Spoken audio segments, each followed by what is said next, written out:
I'd rather die than sell my soul for a loaf of bread, a tin of beans, pasta, milk or eggs. I'd rather suffer and go without than leap to my feet and head to Asda, Sainsbury's, Tesco's and the rest. The first to feel the bite of a bitter wind that blows this way, bringing bugs and bacteria on a poisonous cloud, and something far more dangerous no vaccine can control. A carrion of carrier bags, like a locust on the wing. Greed, selfishness, ignorance and gluttony, full riders of an apocalypse storming into town to ransack shelves and add to their hoard before a government steps in and attempts to bolt the door. Where did all the kind hearts go? Butterflies turn to moth whose life is spent before the day is done. Where did all the kinship go?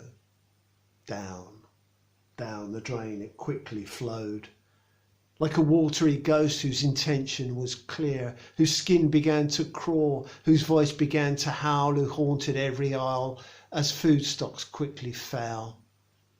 A reaper come to claim the daily necessities from a food store in a national chain. I am greed.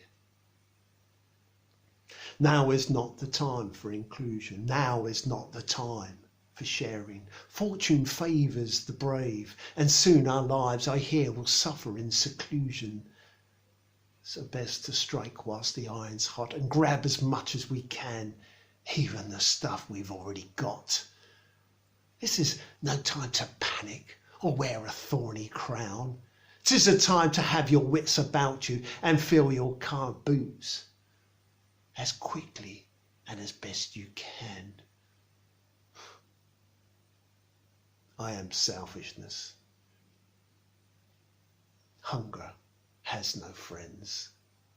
Everybody's an enemy until I'm out the store with my treasure safely stashed in the back of my 4x4 before I run back in and grab some more. I am gluttony. If only we hadn't downsized. If only we hadn't sold the other car. But there you go.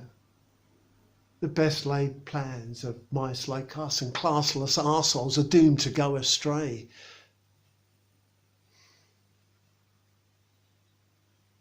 There is no poverty of the purse that I can see. The only poverty on view is that of people's hearts as they push and shove to fill their shopping carts, elbowing their way to the front of the queue.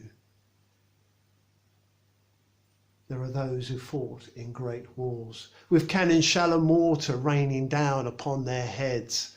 There are those who struggle to leave the house or the hostel or their sickbed where they're being fed. There are those who rely on others to help with their daily needs. It is those who will go without, as the food banks are emptied by a run on the stock. Even when warehouses have plenty, like headless chickens, the consumed still run amok. Yet in this world, with enough for all, why do the arseholes always rise to the top? We live in a land of abundance, but it seems that that is never enough to satisfy the hunger of the deluded whose needs are always more, regardless of the suffering behind another person's door. So I'd rather die than sell my soul for pasta, beans, milk or eggs, or a double pack of soft white cushioned toilet roll.